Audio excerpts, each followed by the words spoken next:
live right now. Okay, call to order. Flag salute. I pledge allegiance to the flag of the flag United States of the United States of America and to and the to the republic republic for which it stands, one one nation, nation, under God, indivisible, indivisible, with with liberty and justice for all.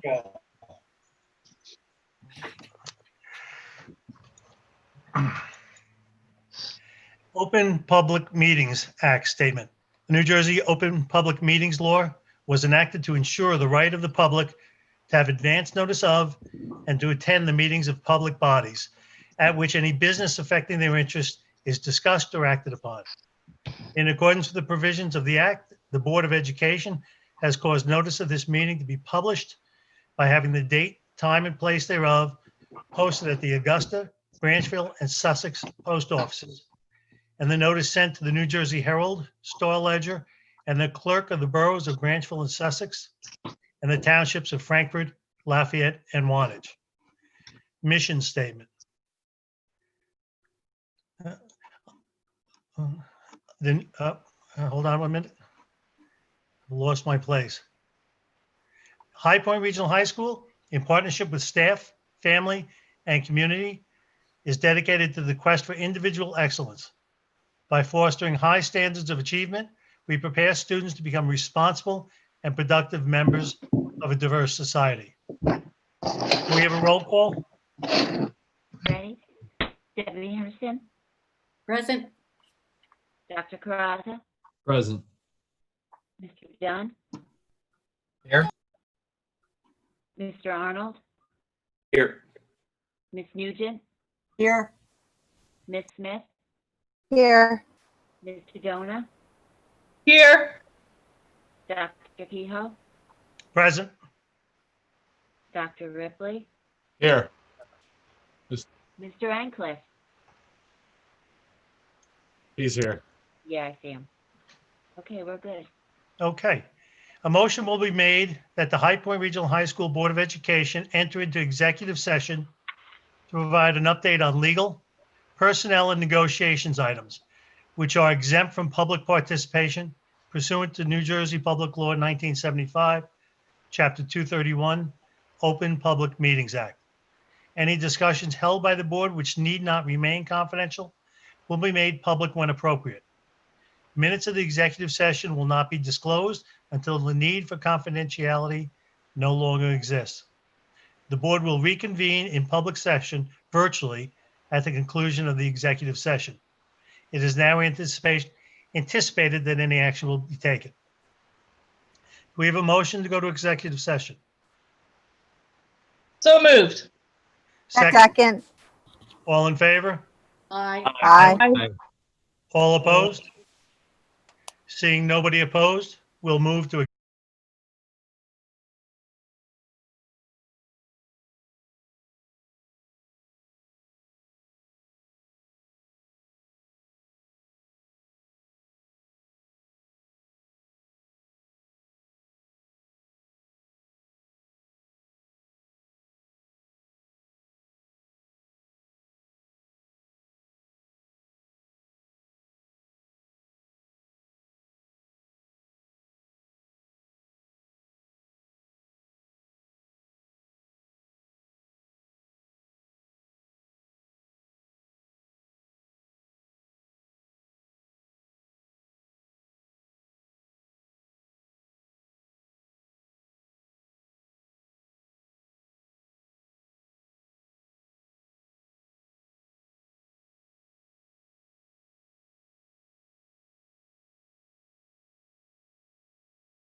as we possibly can. Oh, I know. I'm so over the Zoom. Yes, me too. I think we're, 1 second. Okay, we are live. Thank you, Dan.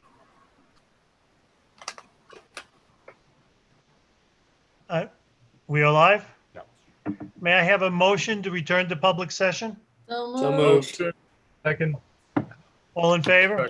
Aye. Aye. Any opposed? Seeing nobody opposed to the resuming public session, we'll now return to public session. The next item is unfinished business. Is there any unfinished business? Seeing no unfinished business, we'll move on to approval of minutes.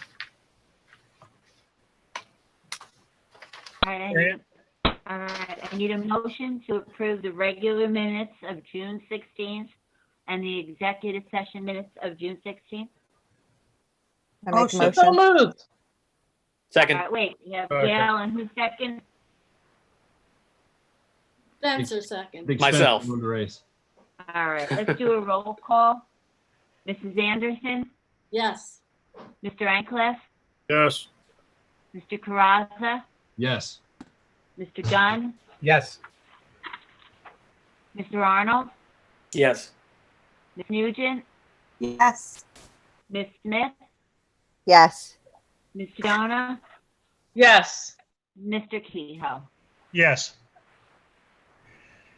Public comments, agenda items only. In accordance with the Open Public Meetings Act, we will open the public comments for agenda items only at this time. Each speaker should list their name and address. I will read your written for agenda items only. I'll read your minutes. They'll up to 3 minutes per person to address the board, and I will time that. We will limit this section to no longer than 45 minutes. I wish to remind you to please be respectful. With that, let me see if there's any public comments at this time.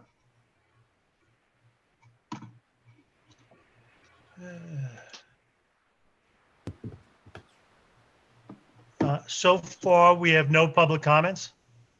I'll wait another minute to see if we get any public comments.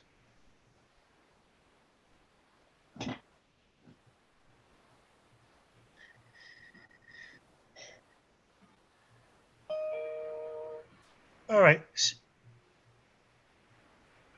Oh, here we go. we do have a public comment. Yeah.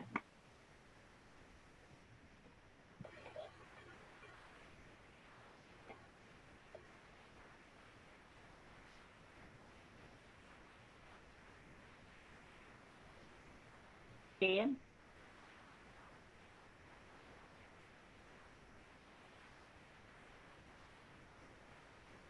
Did we lose Bill? No, I'm here. I'm waiting for the comment. I apologize. That's okay.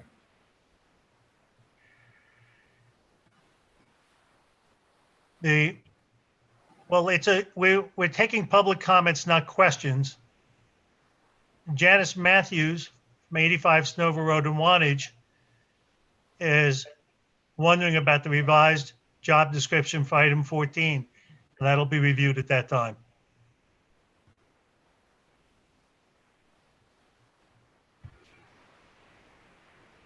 Are there any other public comments?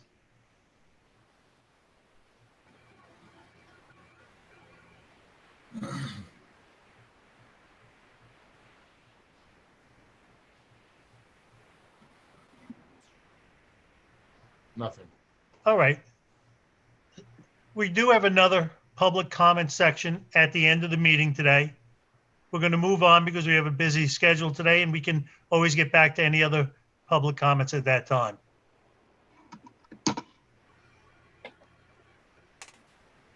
So I'd like to move on to the presentations. The Student Council and the HPRHS have no reports today.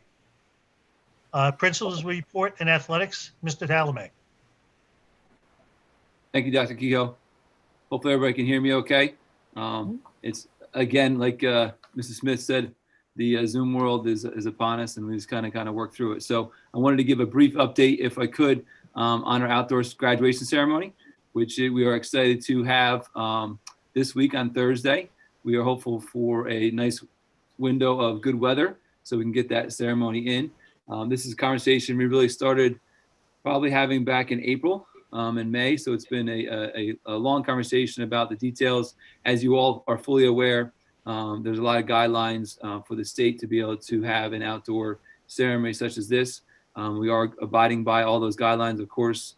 We have certified our information with the State Department as we're required. And we're looking forward to a nice celebration of our class of 2020. We are expecting approximately 300 guests on the ground, as we call it. So we had to have a pre-registration that we use, and that had some glitches in it, but worked it out, and it went pretty well after the fact. And we have anticipated that we're going to change the ceremony a little bit, so all of the guests are going to be sitting with the graduates on the field and able to be sitting in kind of groups of 3, because each graduate is allowed to have 2 guests. So that's a little bit different approach than we've done in the past. We did it for a variety of reasons, but it's also going to be a nice thing for graduates and their guests to be right next to each other. And one of the overwhelming things we heard from the virtual ceremony was how nice that moment was with families and the graduates. So we'll replicate that a little bit on the field. We have about 105 of graduates from the senior class that are registered, so it's a little bit over 50%. And that number's pretty much kind of stayed stable throughout the time period of us surveying the class and what they would be able to participate in. Of course, there's always going to be conflicts on different dates, and we try to work around that as much as possible and try to hope for the largest capacity gathering by the end of July, which is at 500 right now. So we'll be under that number. We'll have one ceremony at 6 o'clock. It will be live streamed. I did share that out with broadly today with email to everybody, as well as on our social media platform. So we're looking forward to that. I'd just like to really heartily thank Mrs. LeDuc, Mr. Rice, Mrs. Van Orden, formerly known as Mrs. Retz, Mr. McGrath, Mr. Fenline, because without their efforts, and we've been meeting constantly about this, we would not be able to pull this ceremony together. There's so many other people on the ground. There's about a dozen staff members that have volunteered to come back to help. We obviously have a security team in place. We have our medical team in place. We have our grounds team in place. So the list goes on and on, but truly is a team effort. It's undertaking like we've never seen before, and we're very hopeful for a nice celebration for our senior class and our class of 2020 as we officially close their chapter here at High Point and send them on to their next chapter. So we're very proud of them, very proud of how they handle themselves, and we're looking forward to a nice ceremony. The ceremony will be condensed. Mr. Dunn has an inside track in this because he's there as well, but it will be a condensed ceremony, and the effort is to try to move the ceremony through as quick as possible. One of the guidance is very clear from the state is they don't want it to be a lot of group presentations, a lot of group singing and things of that nature, because that prolongs the risk of situations occurring from a health and safety standpoint. So everything has been vetted out. We've shared everything with our local law enforcement and health departments. So we're comfortable where those things are at as required, but just also in a good sense of communication with our community members. So that's the update on that. Any questions regarding the ceremony? And Dr. Keogh, just get a quick update on athletics, if that's okay. Please. We're fingers crossed, like everything. We are waiting for school to open in some capacity. We know that sports are so important, as extracurriculars are for our students. And I think I speak for everybody here that we know that that's a crucial component of their social emotional well-being, the relationships they build in a high school experience. So we are trying to do everything that we can within the health guidelines to make sure that we provide that opportunity for them. As you know, and as you probably have read many times, things change almost on a daily basis, especially in the realm of sports. So right now we're working towards a delayed opening that the NJSA has put out for fall sports. And we're just beginning to start phase 1 for football, because that's the team that's trying to do that right now. And that can start as early as of yesterday for our school. You could have started as early as July 13th if you were able to. That's the official phase 1 period. And everybody is doing things differently for their districts. And we'll step through that as we can with the help and guidance of obviously Dr. Ripley, the rest of the administrators, most importantly, the NJSA. So we talk about that regularly because we know it's so important, but that really is the update. I had a large NJAC meeting today with all the principals from about 34 schools, and we're trying to figure out the best way to remodel the fall schedule, which is quite the undertaking as well, to try to limit the interactions with schools throughout the NJAC. As you know, the NJAC is big. We have a lot of geography to cover, so we're trying to limit that as much as we can. And that's part of our discussions that have been ongoing throughout the time period. So that's a quick nutshell version of athletics. Any questions on any of that? Okay, thank you for your time. Thank you, Mr. Tallamy. Thank you, Mr. Solomon. Next is curriculum and instruction. Mr. Campbell? Yes, good evening. I want to thank Mr. Yardley for his assistance tonight in order to make sure that I could present this evening on behalf of the administrative team. I have pre-recorded an outline of our reopening plan. I believe Dr. Ripley may want to speak to the plan before that presentation, but thank you for the opportunity. And the plan was a collaborative effort with the High Point staff and administration and stakeholders, and you'll see that displayed on the presentation. So, Dr. Ripley. So one of the things I want to communicate to our community, to our stakeholders, to our staff, to our educators, to our students, to our board, is that, you'll hear who was involved in the creation of this task force. It's been a significant undertaking. But what I want to state prior to the presentation is this. We were guided by two fundamental goals. And these were the primary concerns as we put this together. Number one, our primary goal is the health and safety of our students and our staff. That is the fundamental goal and purpose. And so all decisions are filtered through these goals, and that's goal number one. Goal number two is to focus on student social and emotional health. Look, as adults, we have accommodated and lived through situations where we are slightly more equipped, hopefully, to deal with that which we've endured since March. We have children who are going through their own life experience, historical experience, similar to the Depression or World War II or other issues. This is their defining element of their times, of their generation. And it is not always hopeful. And so our secondary concern is supporting our students' social and emotional well-being. And so in those two goals, you didn't hear me discuss curriculum. You didn't hear me discuss grades. You didn't hear me discuss the things that we've focused on in education. We're not focusing on primarily. It doesn't mean that we're going to stand around and play 7-Up every day. I don't know if anybody recalls playing 7-Up when you had a sub when you were in school. It was my favorite day of the year. Anyway, the point I'm trying to make is we need to take care of kids. Then we proceed to do the best we can to provide instruction on skills, on problem solving, on writing, reading, listening, and speaking skills. And so these are the things that we're going to focus on curricular and academically. Not grades, not GPAs, but we're going to take care of kids and staff health, and we're going to take care of them socially and emotionally.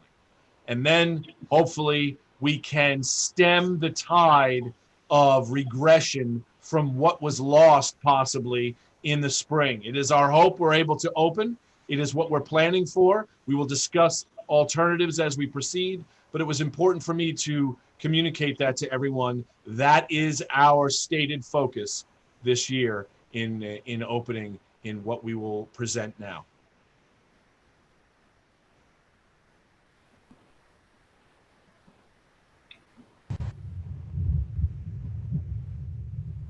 Good evening, and thank you for joining us this evening.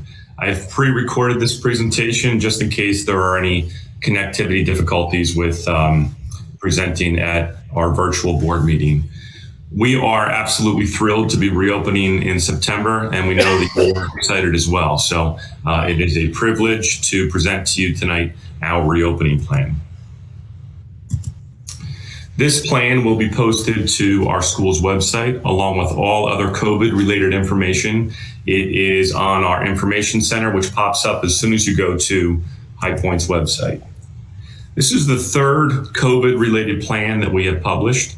In March, we published our health-related preparedness plan, and in June, our closure plan. The reopening plan was developed in consultation with an enormous number of stakeholder groups, and we're very pleased that this plan is a collaborative effort. We received more than 700 responses from staff, students, and parents regarding reopening, and we have assembled a task force with more than 80 stakeholders to collaborate and work on our reopening. It was Dr. Ripley's vision that all community members who wished to participate be on the reopening task force, and that's why we have more than 80 stakeholders on our committee at large. We also have 6 subcommittees, which really break down matters more acutely and focus on specifics for reopening. We have held 2 committee at large meetings, and we have 2 committee meetings that remain to be held. Our next will be next Tuesday night on August 4th, and then on August 25th, essentially the eve of reopening. If you see any of our stakeholders, please thank them, and please feel free to connect with them and to use their service on the task force as a conduit to express your concerns, so that it truly is a community-wide effort to discuss and plan for our reopening. Every single day, the 12-person planning team that you see here meets to discuss every aspect of reopening, from recent adjustments given to us from the Department of Education to the latest health and safety guidelines released by the County Health Office or the CDC. This group has spent hundreds of hours planning for September 1, and it's a privilege to present tonight on their behalf. One of the first things we did when we got back survey responses from staff and students was to evaluate what we did well in the 3 months when we were remote in the spring and what areas we need to do better for the upcoming school year. So that analysis occurred just as school was wrapping up.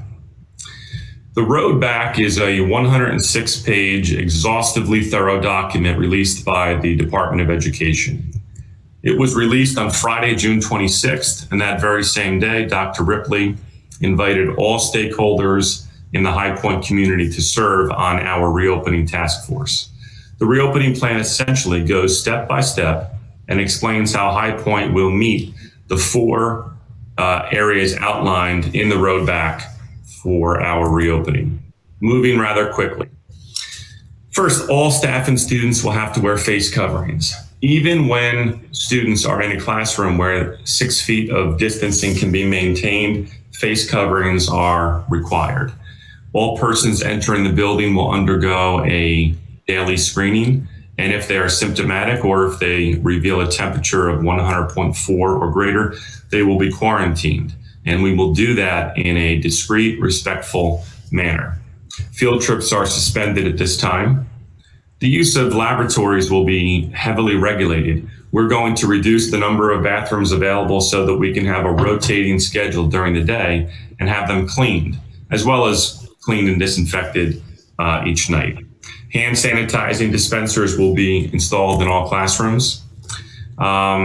And classrooms, of course, will be cleaned and disinfected thoroughly each day, and in many instances throughout the day. Busing is a major concern. All students, as well as all staff or drivers, will wear face coverings the entire time they are on the bus. We will be operating at less than 100% capacity, so crowding on buses will be reduced. And when students leave school at the end of each day, they will do so in a staggered fashion to reduce congestion. Buses will be cleaned and disinfected after each route, as well as at the end of each day. Again, if you are symptomatic, you will not be allowed to enter the main area of High Point's building. Face coverings worn at all time. And if you do test positive, you will have to be cleared by a physician prior to being allowed to return to school. Contact tracing is an area where we are still awaiting more details. We are working with the county health department and the county office of the Department of Education. We need to narrow in on who will notify and under what circumstances we will notify stakeholders and community members when a member of our learning community does test positive. So more details regarding the specifics of contact tracing will be forthcoming. We will clean and disinfect thoroughly. We have a checklist. We have a robust plan. We have purchased equipment and disinfectant materials for that purpose. High contact surface areas in particular, and our staff is being trained on how to use new equipment, and we will be ready for robust daily cleaning and disinfecting when school reopens. As I mentioned, bathrooms will be significantly monitored. We will limit the number of students in each bathroom, and we will clean and disinfect thoroughly. One of the most challenging aspects of reopening is food, and food security is a critical responsibility for the school district. Because when students eat, they have to take their mask off. Obviously, they need to be more than 6 feet apart. And we reviewed exhaustively how we could have 880 students or 440 students safely eat, have the area in which they ate cleaned and disinfected. And we simply decided that from a health and safety standpoint, the best approach would be to try and bypass a traditional lunch period. So we will not have a lunch period.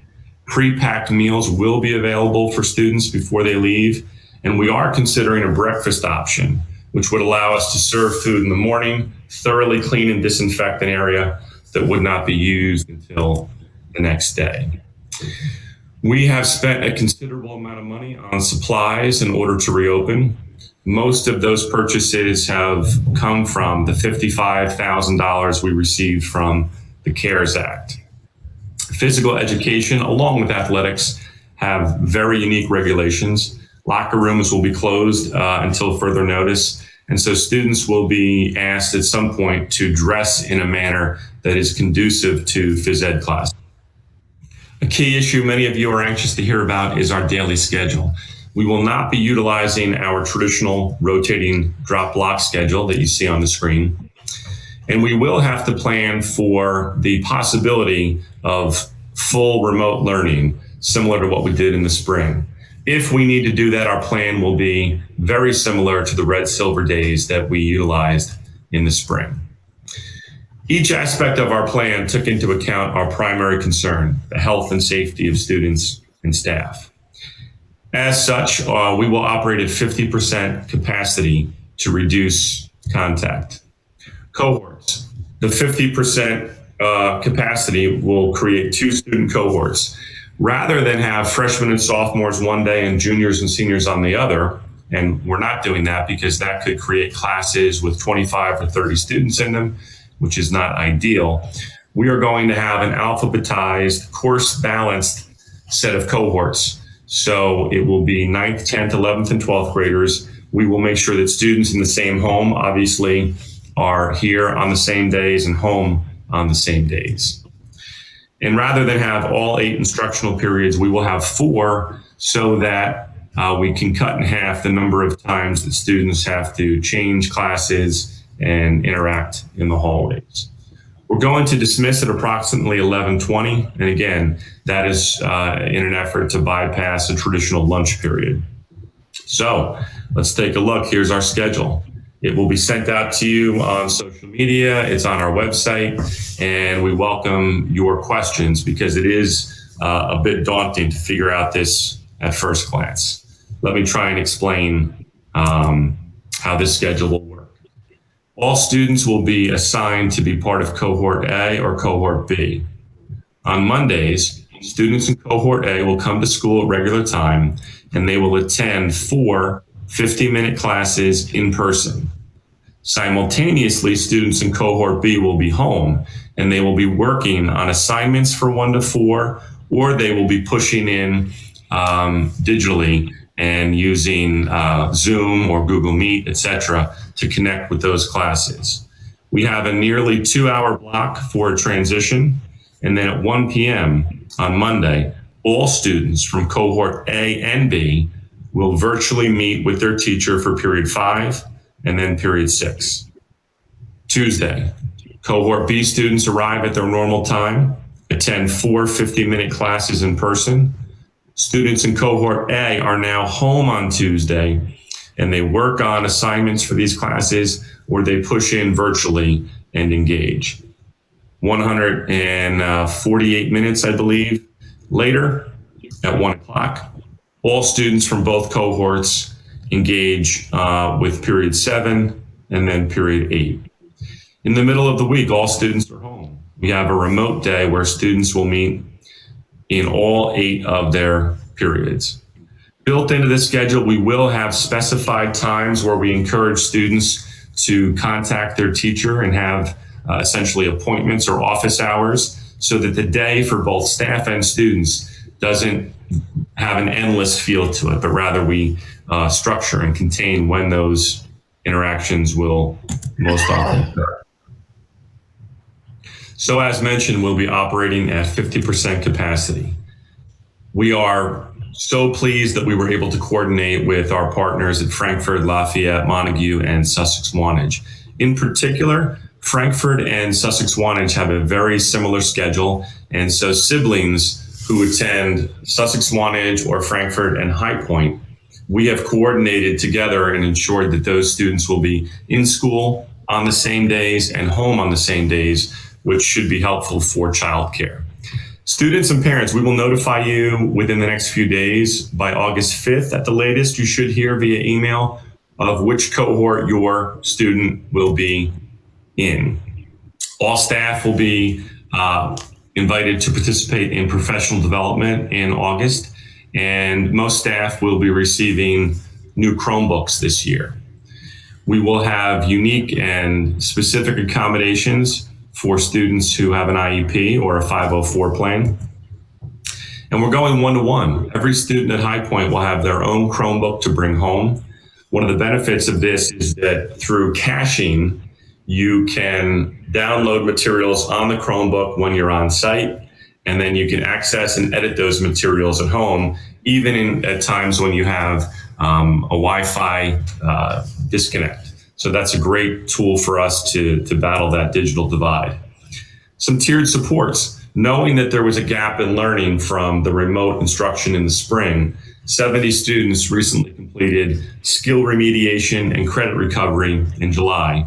And when students come back to school, they will all take benchmark assessments in language arts and math so that we can assess where our students are at and meet them where they left off in the spring. On July 20th, Governor Murphy announced that schools must accommodate in some capacity students who need the accommodation of full-time remote learning. When we receive further guidance on that, we will, of course, cooperate and make that accommodation available. Social and emotional learning. Dr. Ripley mentioned that's a key priority for us as we return. We have a virtual student center, room 120. The link is right there. We will continue to work with students to meet their social and emotional needs, and our health and physical education department will play a particularly key role in incorporating that into our curriculum. All of this information will be pushed out on our social media platforms, and all of it is also available on our website.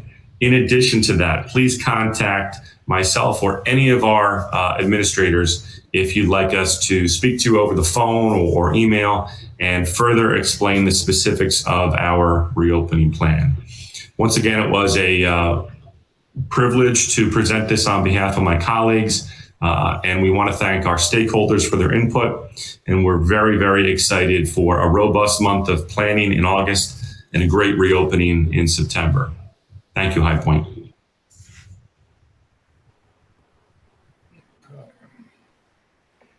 Thank you, Mr. Campbell. The next point we'll move on to is board objectives. Being a new school year, we have proposed board objectives that we are considering and will review during the next month of meetings. The first board objective is to oversee the development and implementation of the district's comprehensive reentry plan following the COVID-19 related quarantine. Particular board focus will be applied to the reentry plan's accommodation of fiscal, operational, and facility needs. The second board objective, during the 2020 calendar year and over the next several years, High Point Regional High School Board of Education has and shall complete 4 credits per year for a total of 16 in 4 years, so as to earn board certification from New Jersey School Boards Association. Proposed district goals for this school year is the development and implement a comprehensive reentry plan for the safe and successful return of school following the COVID-19 related quarantine. This reentry plan will also encompass the district's preparedness for a wide range of possible scenarios should subsequent health-related emergencies require such responsiveness. The second proposed district goal is to engage in continuous and meaningful collaboration with a broad range of community stakeholders in order to ensure that our reentry plan leverages the expertise and diverse perspectives of the community, reflects the specific needs of the district, and that related procedures are communicated in a timely and effective manner. And the third proposed district goal is to develop and implement an instructional technology plan which encompasses the need for increased access and flexibility for staff and students. Any other business items? Hearing no other business items, we're going to move on to action items. The first one is curriculum. I believe that's Ms. Smith. Yes. Okay, so I make a motion and seek a second to approve well, I guess we don't need to approve the faculty attendance rate for June, the student attendance rate for June, and the enclosed suspension report.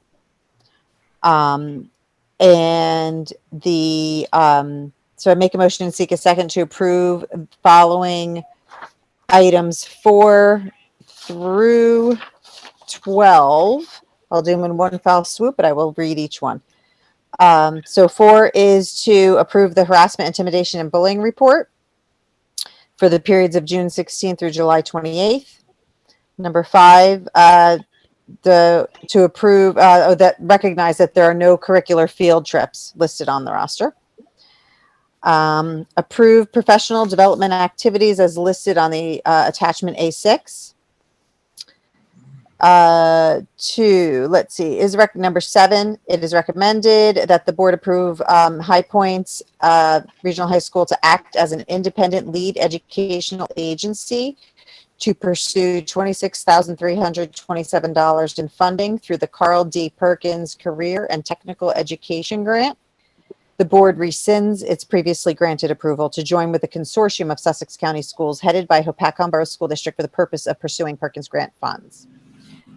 Number 8, it is recommended that the board approves High Point Regional High School joining with the consortium of Sussex County schools headed by Hopatcong Borough School District to pursue $899 in funding through the Title III ESEA grant. And number 9, it is recommended that the board accepts the following from ESEA, IDEA, and Carl D. Perkins Career Tech Grant funding for the 2020-21 school year. Perkins is $26,327. Total ESEA is $96,483, and IDEA grant is $261,000. And number 10, it is recommended that the board approves the 2020-21 professional development plan as attached in A7. Item 11 is that the board approves summer workshop days for the staff members listed on the attachment 8A. A8, rather, I apologize. And number 12, that the board approves the reopening plan for 2020-21 school year, which may be viewed via the link attached. It's also an attachment A-9. So I make a motion seeking a second. Second. Any discussion? I have a question about the rescinding through with those grants with HPACON and then picking another group. Explain what happened to us. Yeah, Mrs. Anderson, can I comment on that? Yeah. Sure. First of all, we want to thank our partners at OPACON. They're always collaborative and looking to work together. So as we did last year, we will join with them to use our $890 that we are eligible to receive in Title III, which is to work with English language learners. The grant is set up that if you don't receive $10,000, you either don't get the money or you join a consortium. So we're pleased to be joining with OPACON to get that $890, which we will use, particularly since our English language learning population, which Mr. Diodino oversees, has expanded. We did think, Perkins is new this year, it's called Perkins 5, and there was a thought that OPACON they were not allocated enough money to fully receive all their funds. So in a spirit of partnership, Vernon and Sparta and High Point joined with OPACON to try and get the total number of dollars high enough that all schools could receive their full amount. We met with the Department of Ed in Trenton, and it was just untenable. And so we ultimately decided that it wasn't feasible with the amount of labor involved. So we kind of broke up that effort, which never would have jeopardized the $26,000 that were being awarded. It simply would have enabled us to reciprocate with our partners in OPACON and allow them to fully receive their funding. I hope that made sense. Yeah. Okay. Thank you. Yep. I actually had a question for Mr. Campbell regarding the reopening plan. I just want to make sure I understand it correctly. Am I correct in saying that each cohort of students would be physically in school 2 days per week? That is correct. And then everybody will be home. Both cohorts will be home on Wednesday doing remote learning. Correct. And then when it's B's day, A will be home, and vice versa. When it's B's day, or when it's A's day, B will be home, and they'll be doing remote learning at that time. Yes. So it's 2 physical days and 3 days remote learning. Yes. Unfortunately, only 2 days in the building, which is certainly less than ideal. I would say it's probably it's one of the more common schedules being used, but we chose it certainly for our own reasons, despite its limitations. And the remote aspect of it, I know last spring, you guys did a heck of a job throwing this together in quick fashion. But I'm just curious with regards to the remote learning, is there going to be more of a classroom setting to it this year? I noticed that each block is about a half hour or 40 minutes or so. How is that time being used? Is it the teacher teaching a class to the kids online? How is that being used? If you could explain that to me, please. Sure. So I want to echo your comments that our staff did a fantastic job in the spring to transition on a day's notice and do it. What our teachers did was tremendous. What we need to do for the fall is to increase rigor, increase face time, increase class time, increase expectations, and bolster the remote learning so that it is more structured. For example, it is our goal at this time for the remote classes on Wednesday, remote classes on Wednesday to have every student in attendance where the teacher and the students can see one another for the entire 30 minutes for all 8 periods. It's also our plan in the afternoon on Monday, Tuesday, Thursday, and Friday for all students in those classes to be live with their teacher. What we are still working on with the teachers is in the morning sessions, the extent with which, the degree to which we are mandating in every instance how students push in. One possibility would be that if it's an A day and students in cohort A are in seat, that cohort B might all push in for the first 20 minutes of the 50-minute period, and then log off, work on assignments, and allow teachers to devote their attention to the half students that are present.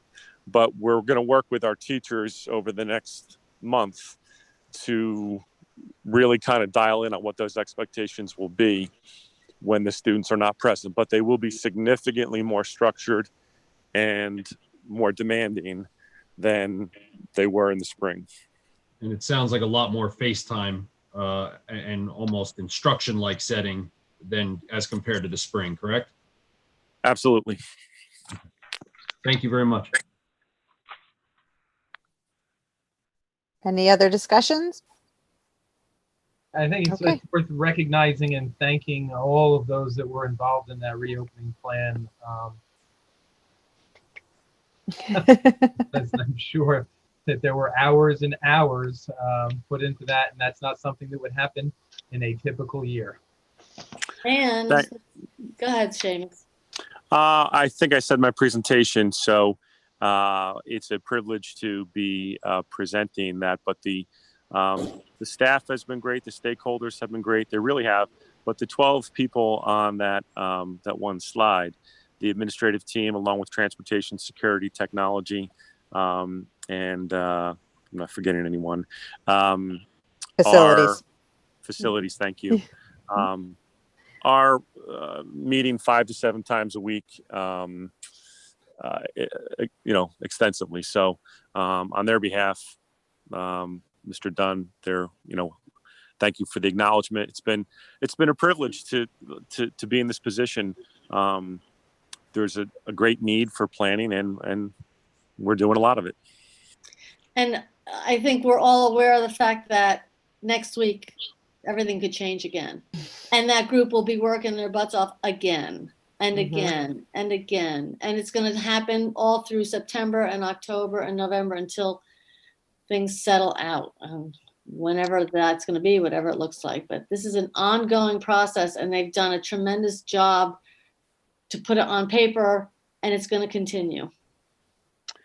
There's a lot of good stories there. I just think about, Mr. Van Orden, Mr. Talamay, Mrs. Van Orden delivering caps and gowns, and the graduation ceremony we have, and the red and silver day that we created and pushed out overnight, and the teachers learning a new method of teaching, and answering emails. That's one thing we're really trying to give students and teachers a break. Is a lot of teachers will say that it was there were days when it was twice as much time because there was no end time. So a lot of stories of people responding and doing more and doing it well, and so there's a good sense of spirit in the school that we did respond well, and that we're going to continue responding well. Good. Scarlet and silver.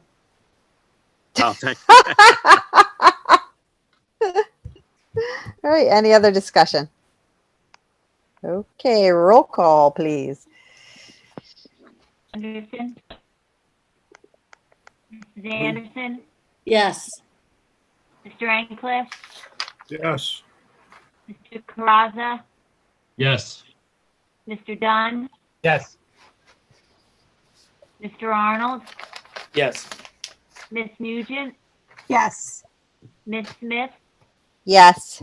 Miss Tadona? Yes. Mr. Kehoe? Yes. Okay, we'll move on to personnel. Mr. Doda? Okay, I'm going to move items 1 through 7. It's recommended by the superintendent that the Board of Education approves the 4 summer work days for each of the child study team members as listed. It's also number 2, it's recommended that the superintendent approves the 4 that the Board of Ed approves the 4 summer work days for each of the guidance department as listed. Number 3, it's recommended by the superintendent that the board approves the extended sick leave of employee number 728 effective July 1st, 2020 until August 12th, 2020, or until such time that the employee is released to return to work. Number 4, it's recommended that the board approves Ms. Tina Palasek for the position of Business Administrator Board Secretary at the prorated annual salary of $134,500 effective September 29th, 2020 or sooner, depending upon her release from her current position. 5, it's recommended by the superintendent the board approves or accepts with regret the resignation of Mr. Todd Van Orden for the position of Athletic Director, Assistant Principal, Supervisor of Health and Phys Ed, effective July 31st, 2020. Number 6, it's recommended by the superintendent that the board accepts with regret the resignation of interim business administrator, board secretary, Mr. William Sabo, effective on the date on which the full-time BA can become available. And number 7, it's recommended by the superintendent that the Board of Education accepts with regret the resignation of Ms. Kia Pascas, long-term substitute teacher of Spanish, effective immediately. Is there any discussion on those 7 items? And actually, just with regards to item number 5, with the resignation of our athletic director, Mr. Van Orden, and I've expressed this thoughts in committee. I think this is a tremendous blow for our school. I think this is a tremendous blow for our athletic department as well as our student athletes. Anybody who's been to our sporting events over the last, it's got to be almost 10 years now, I believe Todd was the athletic director. And this is becoming an increasing rarity in high school sports. All of our stuff is done with class. Our coaches do their job with class. Our facilities are class. Our uniforms are class. Everything our student athletes do is done with class. And I think that started from Todd and moved its way down. This is a man who worked so hard for our school, and the double role that he played, that he literally had himself hospitalized twice. And really did it all for the student athletes and for the students in general. He was a tremendous coach. I think it's a tremendous loss for our football program. He was an assistant coach there. But like all good coaches and all good leaders, Todd's concern for our student athletes wasn't confined to the field. He really looked after the students as a whole.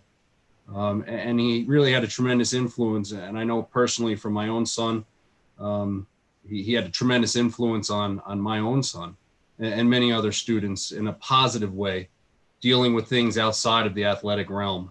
And that's a rarity. And that's an asset. You know, again, I think he was a tremendous role model. And he's going to be missed tremendously.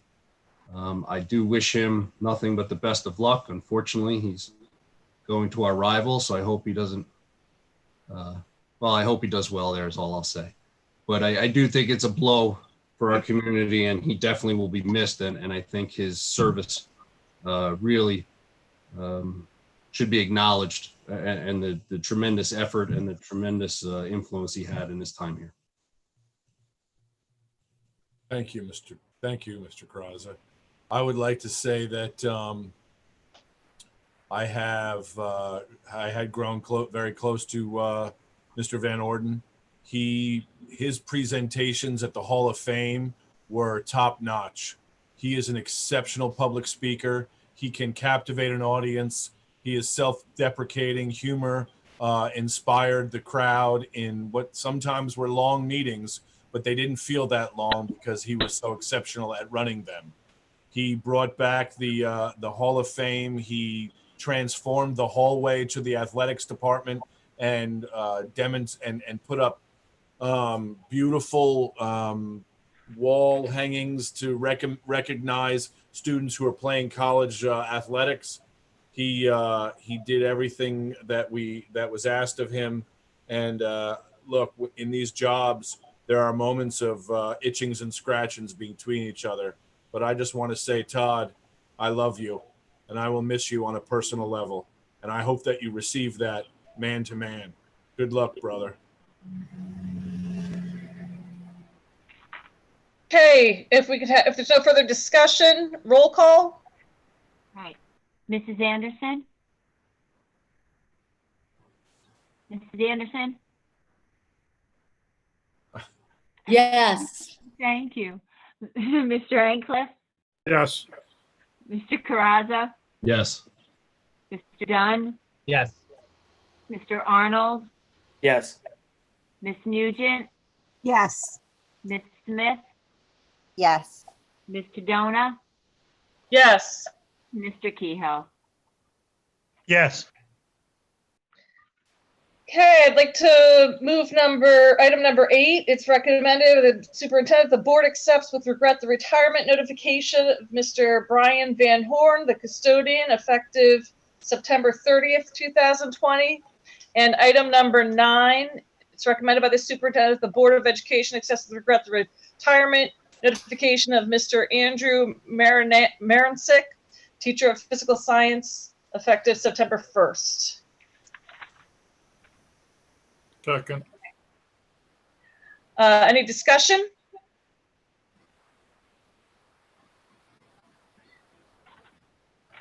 Scott, you're Scott, muted. you're on mute. I'm so sorry. I just would like to say that custodian Mr. Brian Van Horden has been with us for a very long time. He is a gentleman and always smiles. And in spite of the struggles with which we all contend in life, he has always been a gentleman and always pleasant and done his job exceptionally well. And I wish him nothing but the best of luck.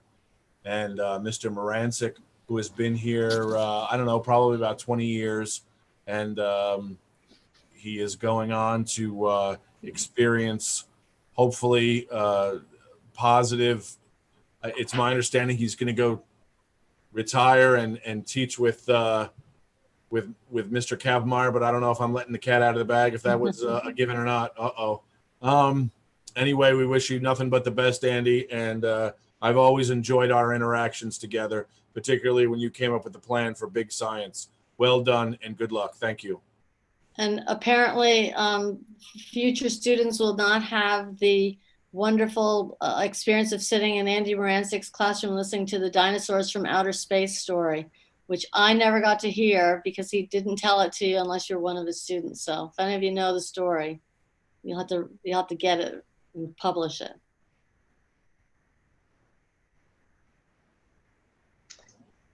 Okay, if there's no further discussion, if we could have roll call, please. Really? Mr. Arnold? Yes. Miss Nugent? Yes. Miss Smith? Yes. Mr. Dona? Yes. Mrs. Anderson? Yes. Mr. Ancliffe? Yes. Mr. Caraza? Yes. Mr. Dunn? Yes. Mr. Kehoe? Yes. Okay, I'd like to move items 10 through 14. It's recommended that the board approves to reinstate job description D4, the assistant principal for guidance and student services on attachment B1.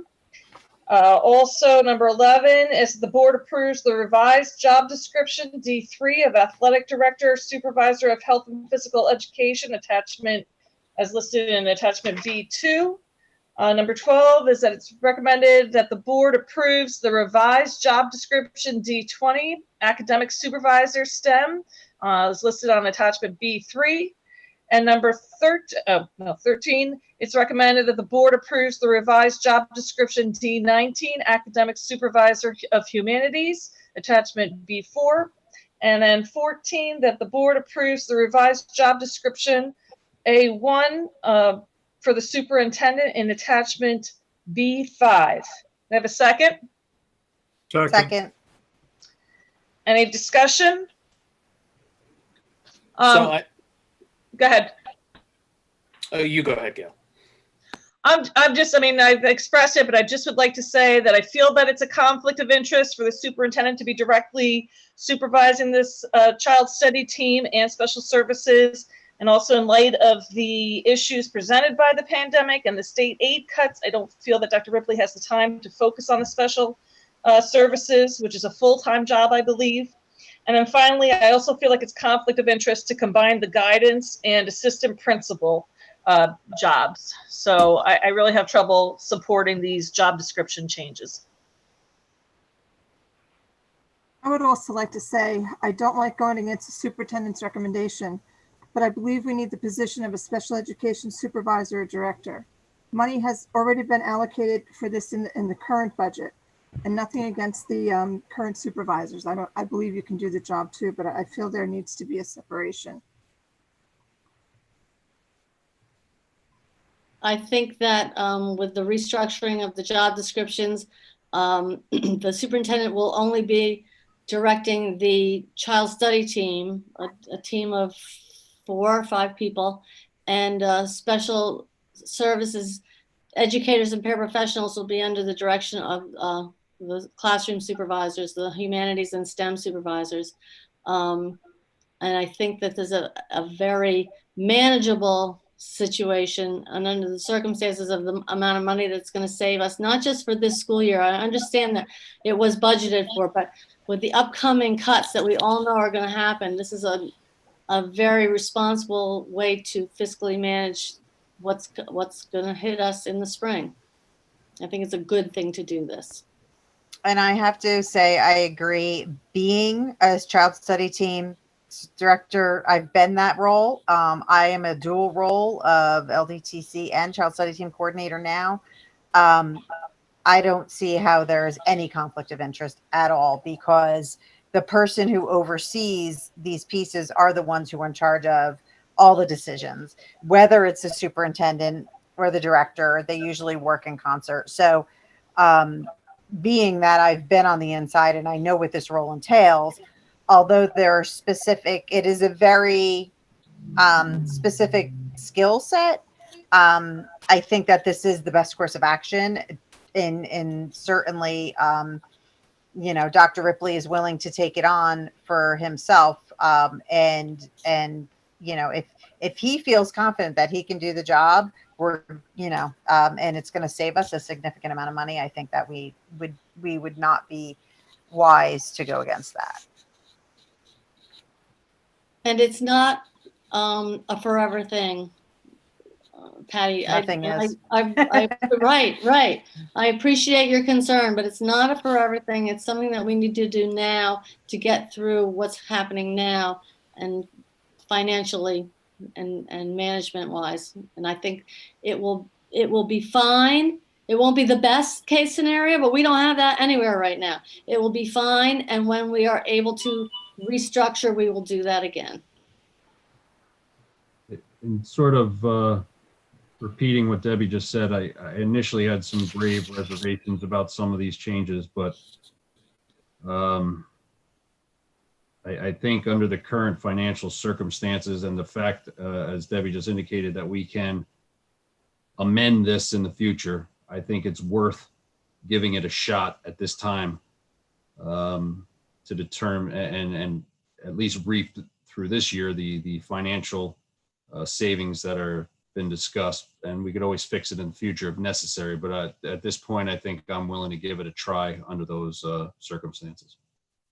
I echo Mr. Peraza that I struggled with this a little bit at first. I was uncomfortable with all of the moving parts, but we will monitor it closely.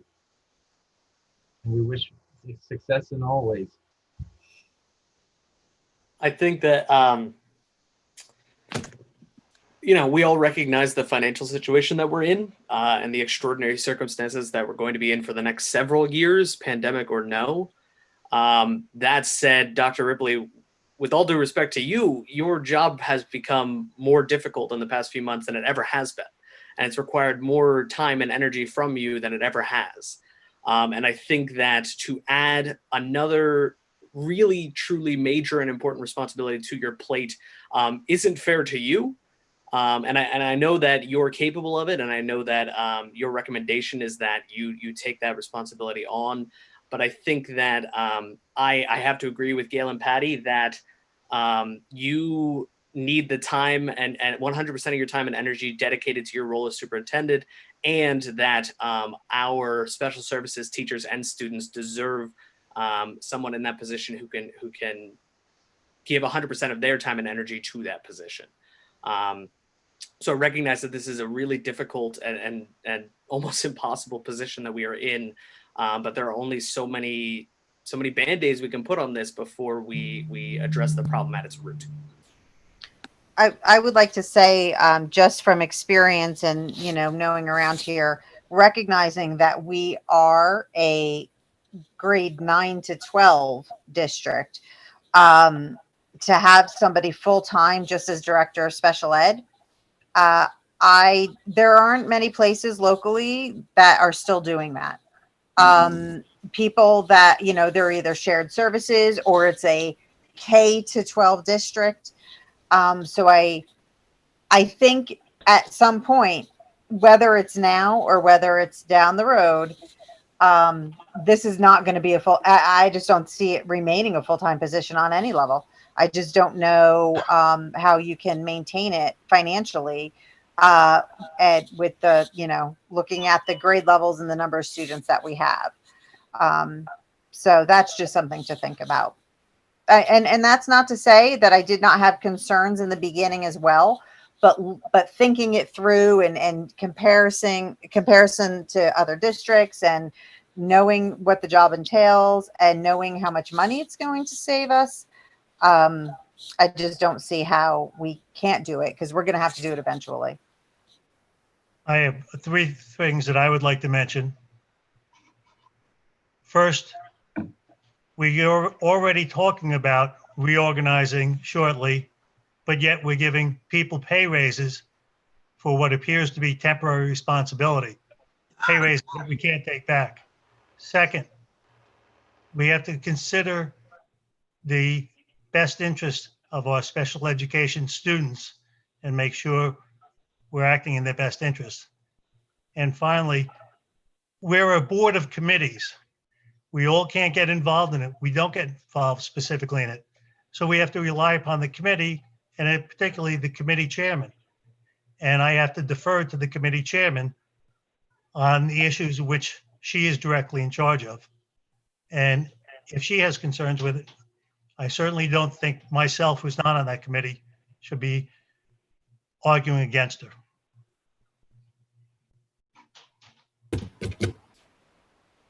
Again, I just think it's a major conflict of interest, but okay.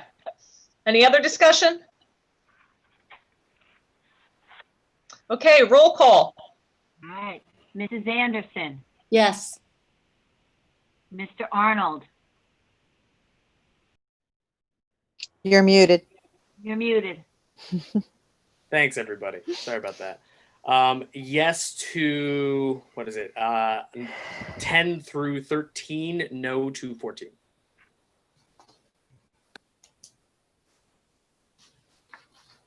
All right. Mr. Ankliff, Yes. Miss Nugent, Yes to numbers 10 and 11, no to 12, 13, and 14. Dr. Carrazza, Yes. Miss Smith, Yes. Mr. Dunn, Yes. Miss Tadona, No. Mr. Kehoe. No. All right.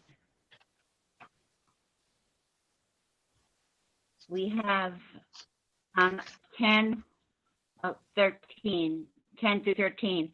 That will pass. 14, Yeah. Should pass. Passes. It passes, yeah. yeah. Yeah, they'll pass.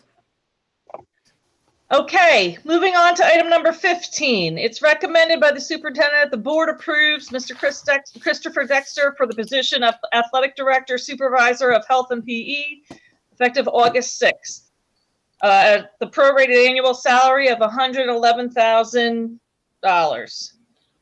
And number 16, in accordance with the terms of the HPEA agreement, the following individuals have provided the appropriate verification required for the advancement on the guide for the 2020-2021 school year.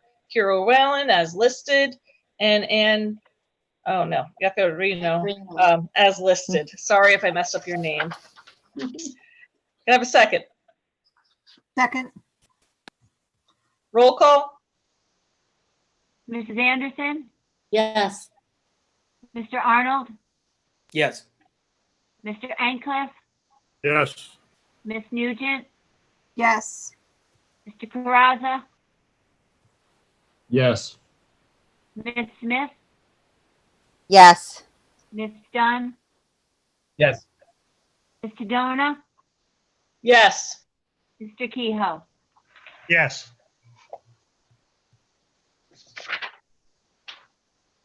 Thank you. We'll now move on to extracurricular. So I'm going to move items 1 through 3 here. Number 1 is recommended by the superintendent that the Board of Education approves the following volunteer coaches for the 2020-2021 school year: Brad Wilbur for football, John Faraday for ice hockey, and Seamus Campbell for boys basketball. Item number 2, it is recommended that the board approves conducting sports physicals on July 31st, 2020 from 8 a.m. to 1:30 p.m. under the direction of the school doctor, Dr. Denise Atat. The following individuals will be assisting: John Mayer, the athletic trainer, at a rate of $411.30 per diem, and Nancy Beatty, the nurse, at a rate of $210 sub rate. Item number 3, it is recommended that the board approves the Orthopedic Institute of New Jersey to provide on-field physician coverage free of charge for all home varsity football games for the upcoming 2020 season as outlined in the attached proposal, and that is C1. Make a motion seeking a second. Second, Any discussion? Just going to note that item 2 is it's like a public service announcement for everyone out there that's listening that school physicals are actually on for the 31st, 8 a.m. and 1:30. That's what I was going to ask. Dr. Ripley, is there any type of advertisement, whether it be the website or one of those blast emails, anything of that nature going to take place with this? Yes, sir. If it has not been done so already, which I believe it has, it will be done tomorrow as well. Perfect. Thank you. Am I correct, Dr. Ripley or Mr. Talamay, whoever knows the answer to this? Is it true that there's still a waiver in place for athletes from the prior year that don't need a physical this year? That is correct. That was part of a law that was passed, I think, over the last couple of months. Yes, that's the case. John, do you have anything to add on that? Yeah, so the latest NJSA update was that was going to get approved and go to the governor's desk, but that was not going to probably take place until July 30th or a little bit after in terms of the final steps. But they anticipated it happening. It basically allows for a fall athlete to complete their physical by the end of the fall sports season, and it gives them a longer window for that time period. So are we going to be able to accommodate everybody? Because apparently on our date, we can't advertise that if you've had a physical already, you don't need it. Are we going to be able to accommodate a later physical date for those people that don't get it done on the 31st?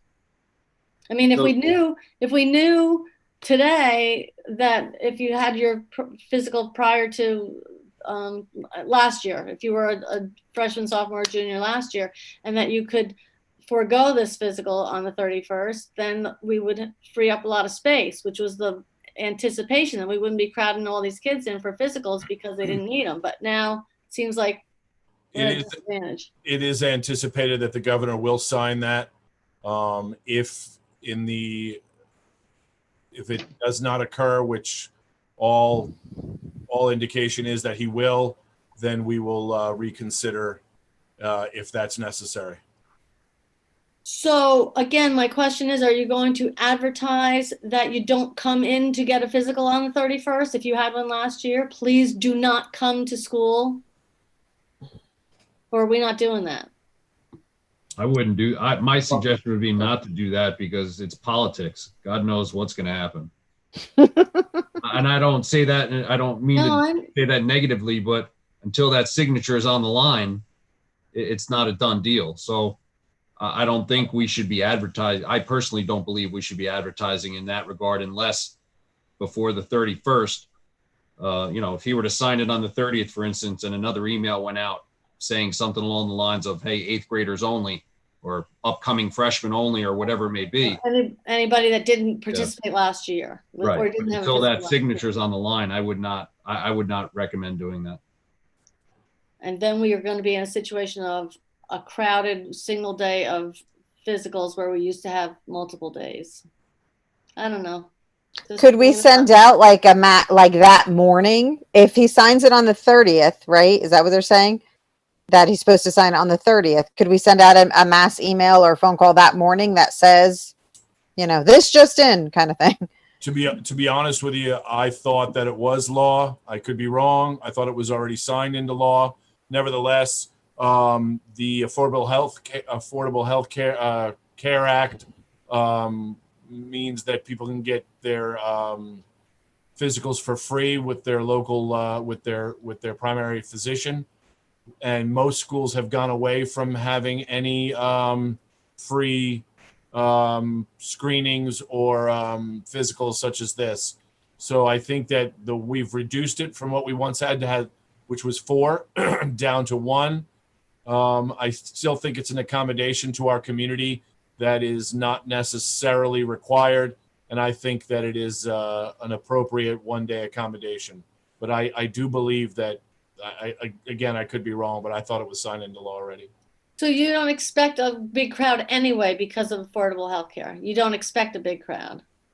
Well, we're not sure, but the crowds have diminished over the last 4 years. Okay. I'm not suggesting that there won't be a sufficient number, but for a number of reasons, affordable health care, COVID,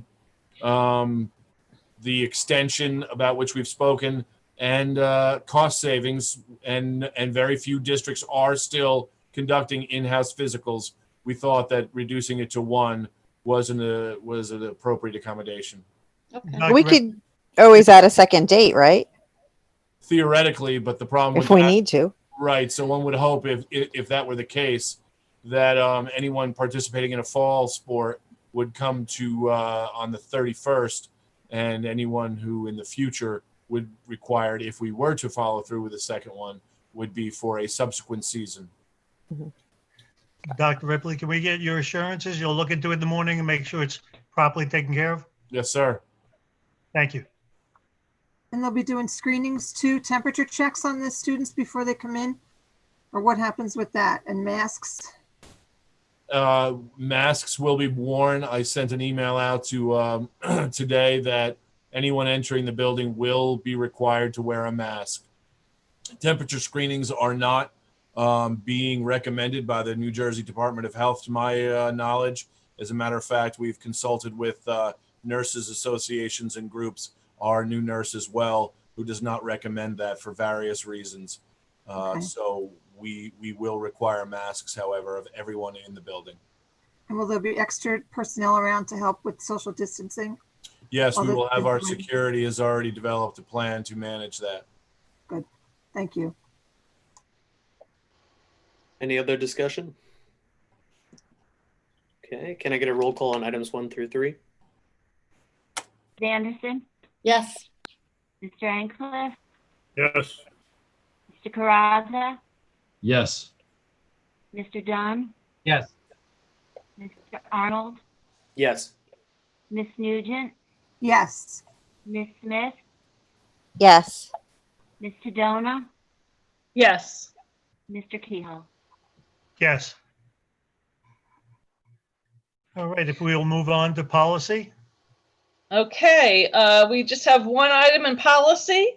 It's recommended for the board to approve the first reading of the following new policies for the restart and recovery plan, and policy 1649 for the federal families first, is that supposed to be first coronavirus COVID-19 response act? Okay, anyway. Can I have a second? Second. Second. Any discussion? Roll call. Mr. Ancliffe, Yes. Mr. Caraza, Yes. Mr. Dunn, Yes. Mr. Arnold, Yes. Miss Nugent, Yes. Miss Smith, Yes. Mr. Dona, Yes. Mrs. Anderson, Yes. Mr. Kehoe. Yes. All right, we're going to move on to negotiations. It says that there's no items at this point, but I'd like to amend the agenda to add a negotiations point. And the point I'm adding is it is recommended that the board approve the good faith effort to extend a one-time courtesy to listed members of the HPEA and the HPAA the ability to carry over up to 3 unused vacation days from the 2019-2020 school year to be used during the 2020-21 school year in recognition of the unique circumstances experienced during the COVID-19 closure. These days are to be used during the 2021 school year and are not to be available for payment in the event an employee becomes eligible to purchase any unused vacation days. Do I have a second? Second. Any discussions? Can I just ask, is this a motion to add this to the agenda, or is this a motion to vote on that?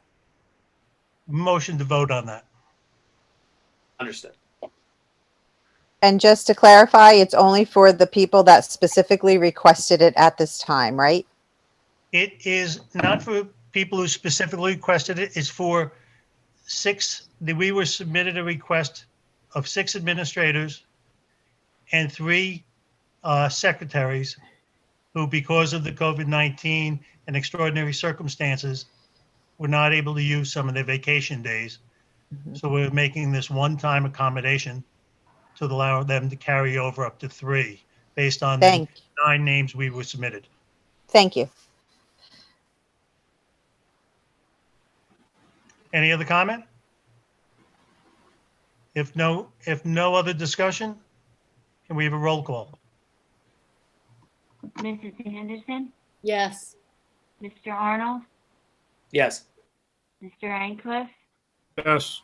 Miss Nugent, Yes. Mr. Caraza, Yes. Miss Smith, Yes. Miss Dunn, Yes. Mr. Dona, Yes. Mr. Kehoe. Yes. Moving on to buildings and grounds. I'd like to move item number 1. It is recommended by the superintendent that the Board of Education reject all bids submitted for the above-ground fuel storage tank conversion project pursuant to NJSA 18A-22D so that the board can substantially revise the specifications for the project. I'm seeking a second. Second. Second. Any discussion? Okay, roll call vote. Mr. Ancliffe? Mr. Ancliffe? Yes. I'm sorry. That's right. Mr. Caraza? Yes. Mr. Dunn? Yes. Mr. Arnold? Yes. Miss Nugent? Yes. Miss Smith? Yes. Mr. Dona? Yes. Mrs. Anderson? Yes. Mr. Kehoe. Yes. I'd like to move item number 2. It is recommended by the superintendent, the board accepts the quote and awards the contract to Corby and Associates, Inc. for the annual inspection and repair program covering the gymnasium equipment, folding bleachers, and stadium bleachers at High Point Regional High School in the amount of $12,735. I'm seeking a second. Second. Second. Any discussion? I just had one question. When you say the stadium bleachers, are those the football field bleachers, Yes. both home and away? Yes. Thank you. Any further discussion? Okay, roll call. Mrs. Anderson, Yes. Mr. Ancliffe, Yes. Mr. Caraza, Yes. Mr. Dunn, Yes. Mr. Arnold, Yes. Ms. Nugent, Yes. Ms. Smith, Yes. Mr. Tadona, Yes. Mr. Kehoe. Yes. Okay, moving on to finance. Mr. Dunn. Okay, in finance, I would like to move items 1 through 9 all together. So, back to find item 1. Item 1 is a recommendation that the board accepts the report of the board secretary business administrator for the month of June 2020. Item 2 is a recommendation that the board accepts the report of the treasurer for the month of June 2020. Item 3 is a recommendation that the board accepts the report of transfers and minimum expense transfer report for the month of June 2020. Item 4 is a recommendation to approve for payment the attached schedule of audited bills dated July 28th, 2020.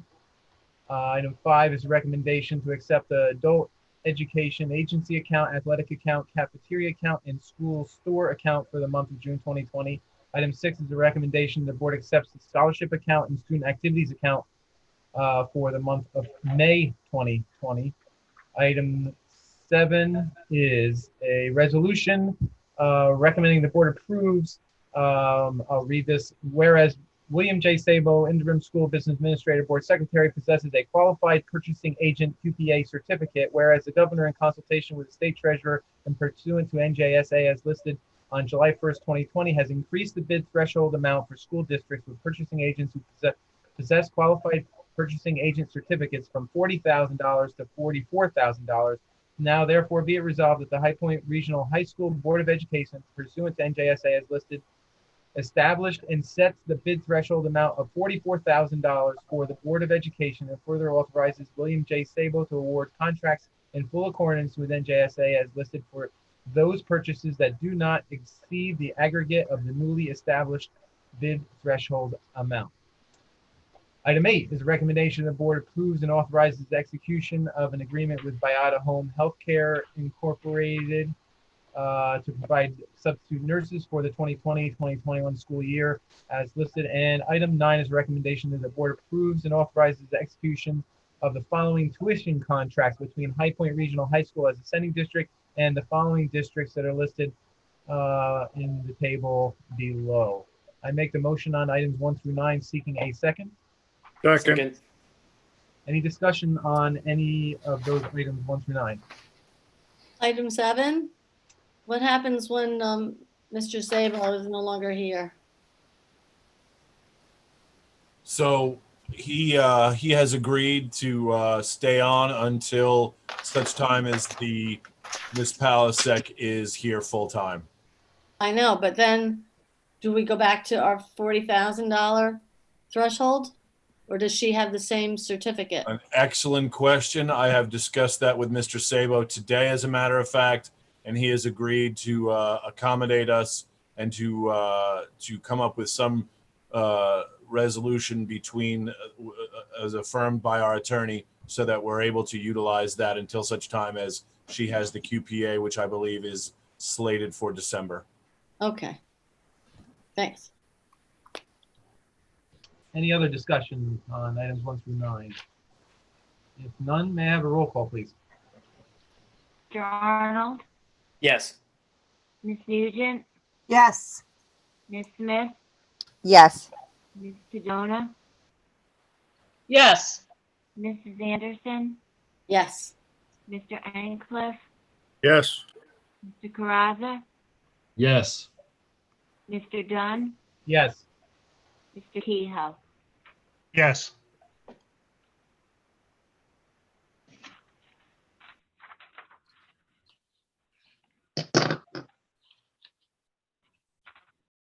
Okay, if we move on to transportation, Mr. Graza?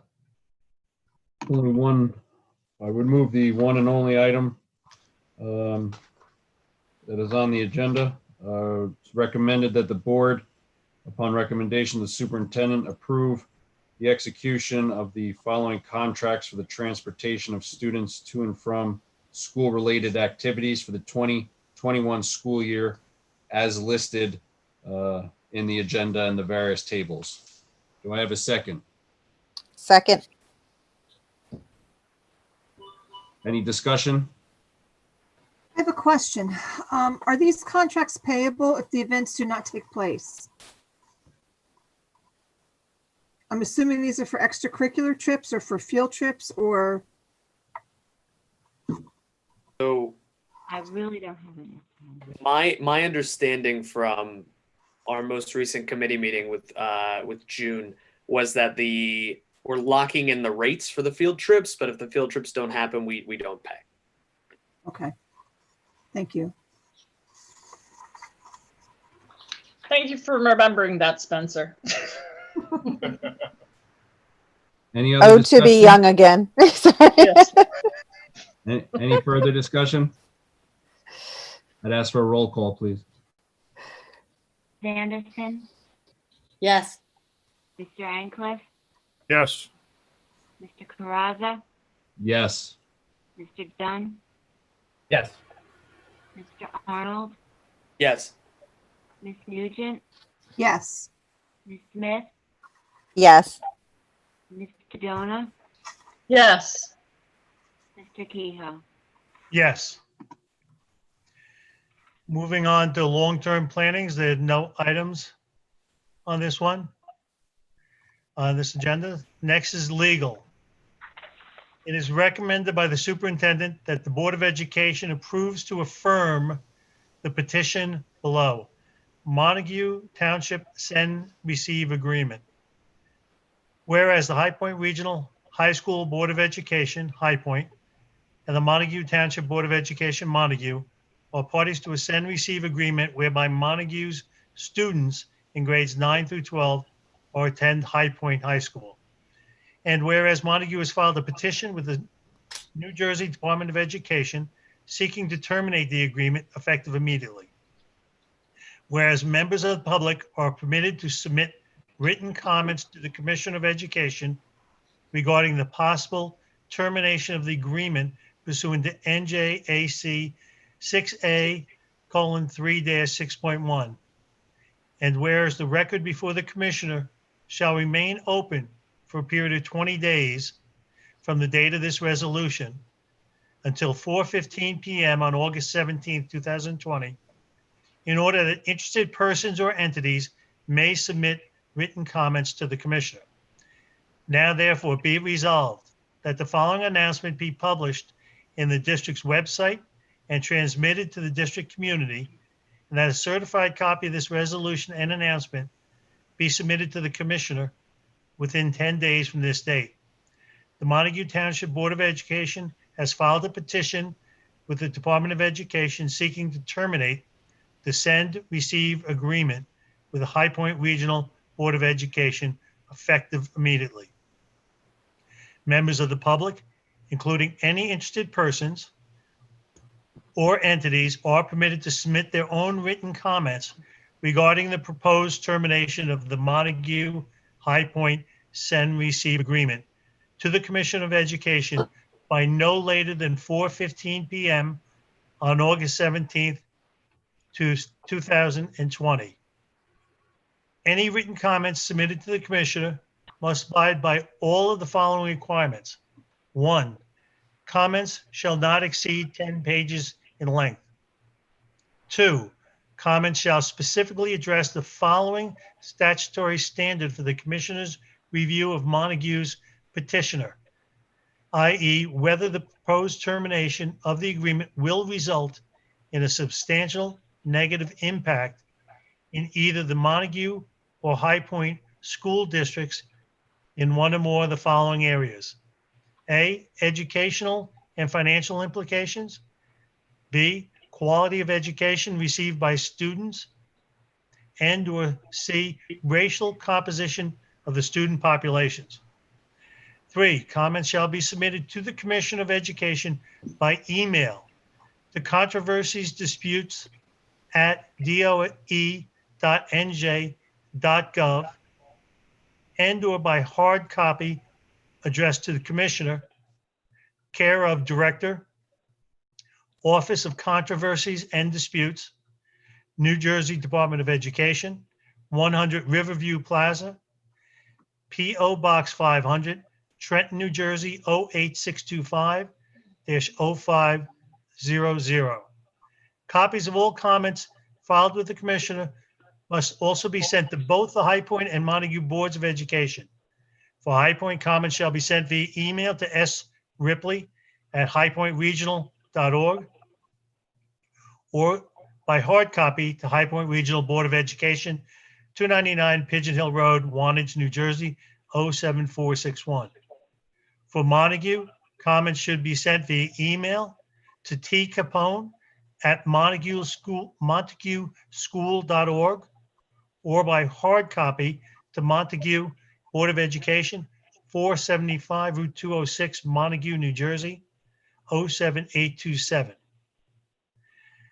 The electronic or hard copy comments filed with the Commissioner must include proof of service confirming that copies were sent to both High Point and Montague Boards of Education. An acknowledgement of service signed by an attorney or the attorney's designee for each commenter, or signed and acknowledged by the commenter or agent thereof, indicating the address at which each Board of Education was served. An affidavit of the person making service, sworn or affirmed to be true in the presence of a notary public or other person authorized to administer an oath or affirmation, indicating the address at which each Board of Education was served. A certification meeting the requirements of New Jersey court rules at Rule 1:4-4B and indicating the address at which each Board of Education was served and the date and manner of such service.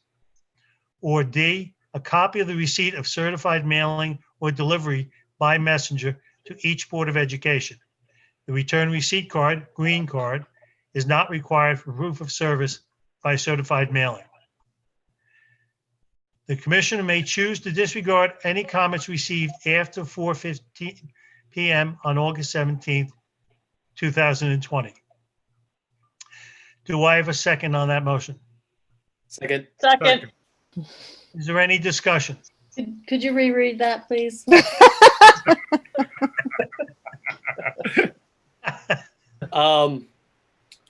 Dr. Ripley, can you just give us the sort of, if someone wants to make one of these comments, can you give us the layman's version of that process?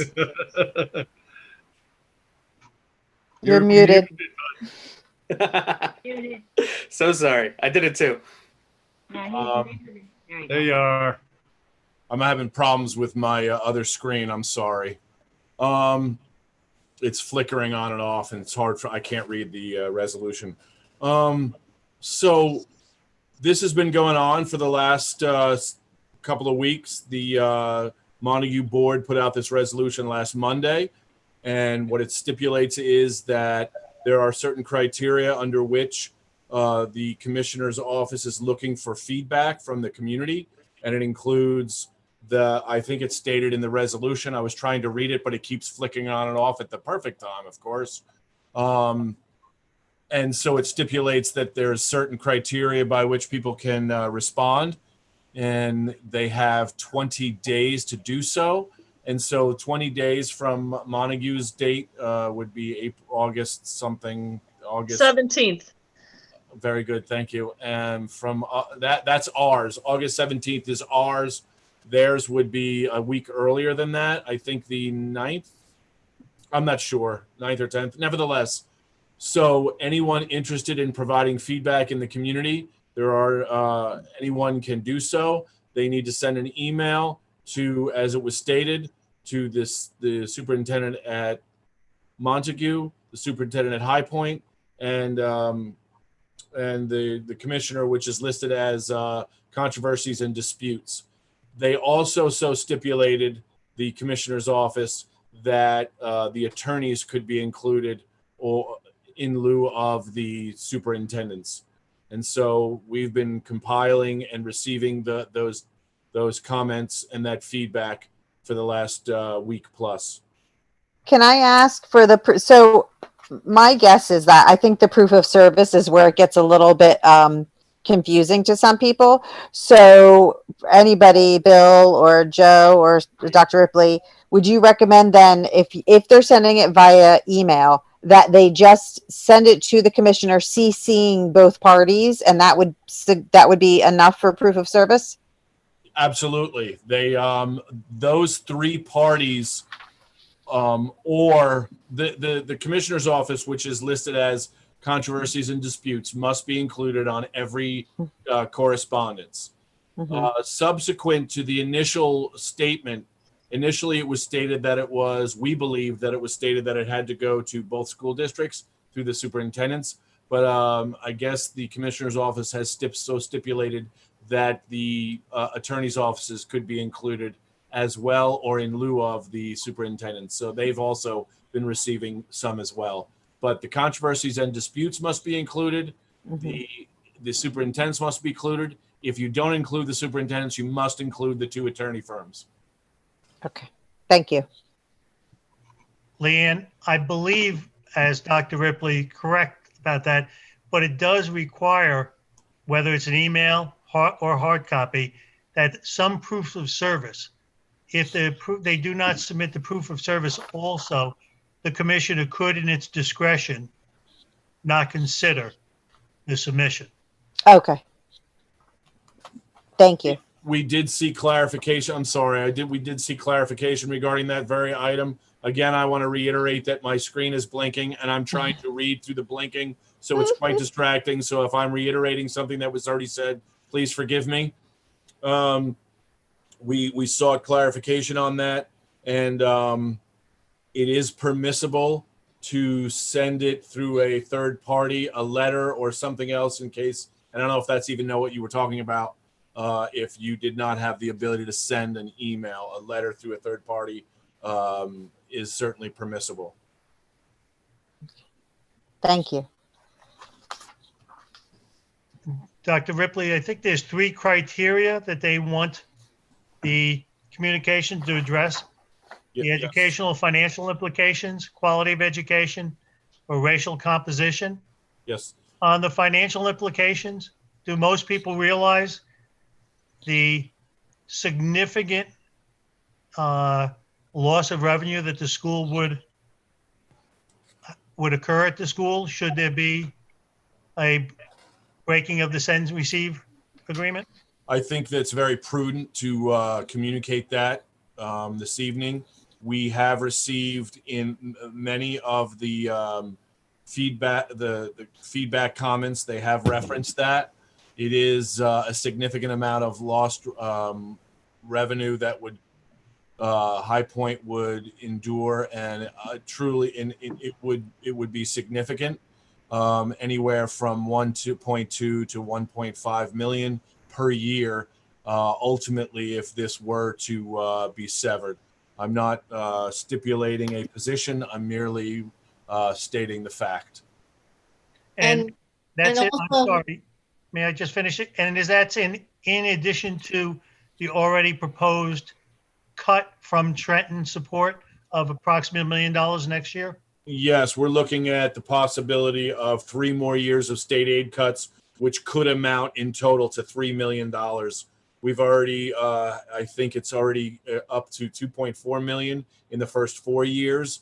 The original schedule was to increase the cuts each year over the 7-year planned reductions, and the steepest cuts were in the last 3 years, which were significantly greater. So if we stood to lose 2.4 in the first 4, it is anticipated that we're looking at an approximate $3 million more in state aid cuts over the next 3 years. Thank you.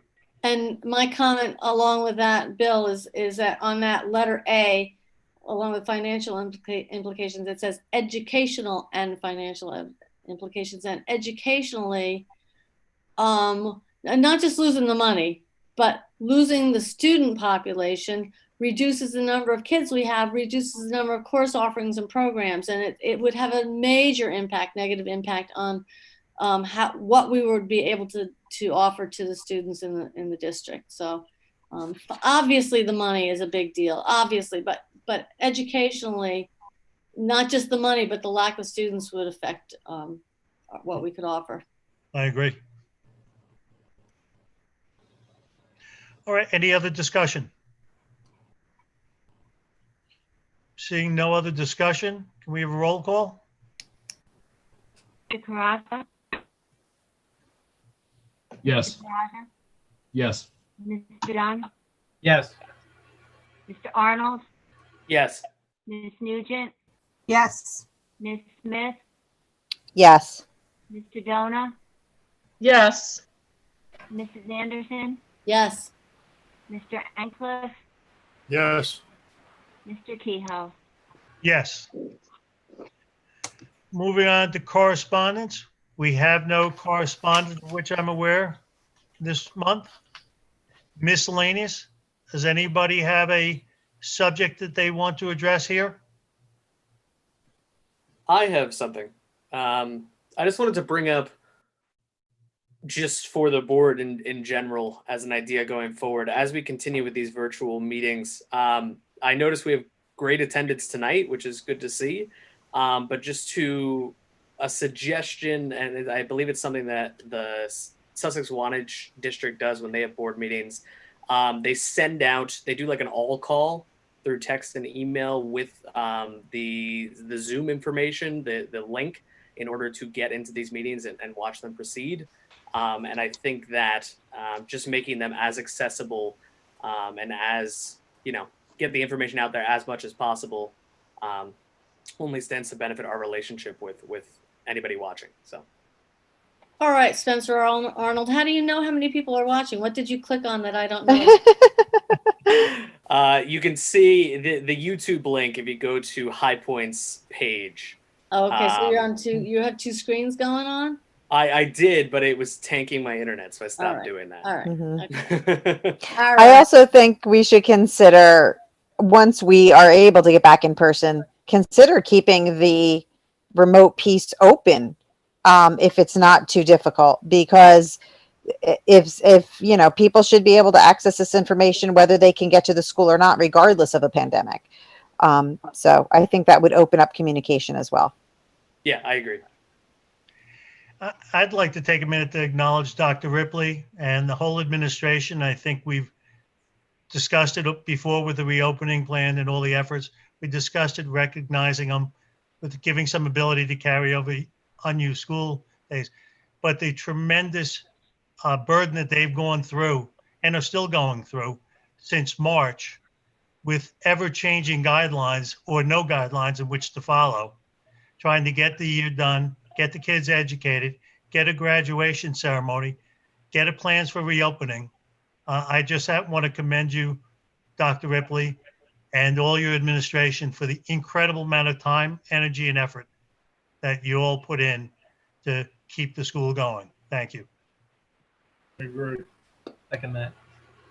Thank you. The team has done a tremendous amount of work, but thank you so much, because it's really appreciated, the acknowledgement. Thank you. All right. Any other miscellaneous items? If not, we're going to go to public comments again, and bear with me while I see whether we have any public comments. We do have some public comments. I will read those now. Walter Drag, 8 LaQuinta Drive, Wantage, New Jersey. Is there any criteria for returning to full-time remote virtual schooling should our Sussex County daily infections and/or hospitalizations increase markedly this fall? I may be offline if you reply. Just a short chat reply would suffice, or a link. Thank you. If we can, Dr. Ripley, I believe that Mr. Campbell said that the plan will be on the net. Seamus, could you please reply to that? Yes, the plan will be posted in the morning. Should be there by 8:30, 9 a.m. There is no established criteria at this point for when the governor or the Department of Education would dictate that full remote be mandated. We will have within the next, by this time next week, we will have a communication out to parents regarding the details of the individual accommodation should parents and students choose to go entirely remote. So 2 parts to the answer there. We do not have any specific details as far as what metrics would lead the state authorities to dictate that we go to fully remote. And we will have more information out within the next week to individual parents via email about the option that they may consider. Thank you, Mr. Campbell. Mr. Campbell, don't go too far. Kimberly Drew of 153 Meadows Road, Lafayette, asks that she wants to clarify those 2 days where they will attend school end at 11:30. So not full day, 2 full days in person, it's 2 half days in person. Is that correct? That's correct. Yeah, correct. The state determines a full day to be 4 hours of instruction. We will exceed the 4 hours of instruction for all students given the required remote learning sessions in the afternoon and required the remote learning activity for students that are home. So it is certainly an abbreviated, truncated amount of time that students are in the building. I have to be honest, in the most perfect scenario, I believe that we hope that this very guarded, cautious reentry is a huge success, and that we can avoid issues of spikes in the country, in our region, and that by October, it's really effective and successful. And we're talking about revisiting the plans that we've poured over thoroughly, which involve either 100% capacity or full day. So there's a lot of talk about being prepared to go in the opposite direction, which the last question alluded to. Obviously, we're hopeful that we can extend it and that we'll get our bearings down. There'll be a sense of confidence and comfort, and that we can expand. Nothing is sacrosanct, to quote Dr. Ripley, and our hope is not that this is the schedule to June, but this is our reopening plan that, in a best case scenario, is temporary. And Mr. Campbell, even though they're being released half day around 11, all these students who are leaving the school are also required to attend 2 periods of remote learning in the afternoon. Is that accurate? That's correct. All students, whether they're in cohort A, cohort B, they will be required to attend 2 30-minute classes where they're logged in with their teachers each afternoon. Okay. The next is from Kimberly Drew, 153 Meadows Road, Lafayette. As a special education parent, many of us are not in support of this decision. We are in a trust rebuilding phase with the current administration. The next comment is from Lisa Farrenfield, 60 Broad Street, Branchville. I don't see quote unquote manageable being the word you should use to describe a position that is very detailed and important as special education director. I agree with Mrs. Tadona and Mr. Arnold that this is not in the best interest of the district. Janice Matthews, 85 Snover Road, Wantage, New Jersey. I agree with those opposing this decision. This is a conflict of interest as special needs parents to not agree with his decision. Can I just interject briefly? Please do. Mr. Kehoe? So I just want to clarify this, the responsibilities that the superintendent job description would entail would oversee a child study team. The paraprofessionals and the teachers would be supervised in the departments in which they teach, which we've been doing, which we've been attempting to implement over the last several years through our block scheduling and our professional learning communities. And this is research-based best practice. And so that we believe is a positive move. And I acknowledge that my thing's flipping. I don't, anyway.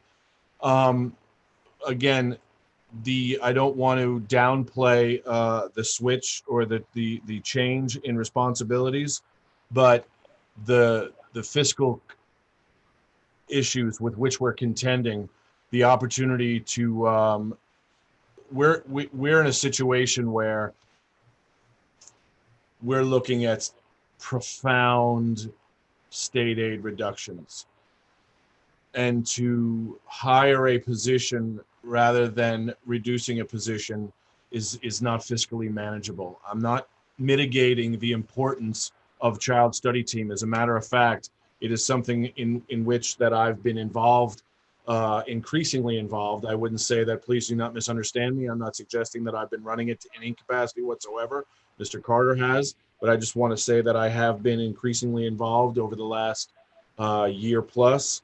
And I believe that this is an opportunity to demonstrate to our community fiscal responsibility, while also, I believe, not reducing our effectiveness.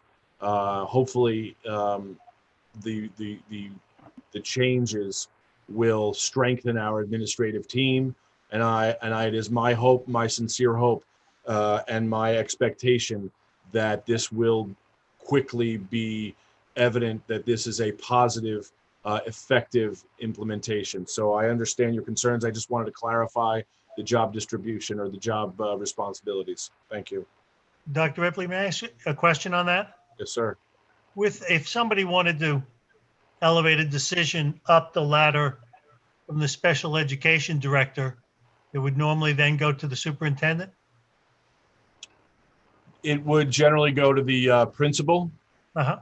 And then should there be further need for intervention, it's always can go up to the superintendent and ultimately to the board.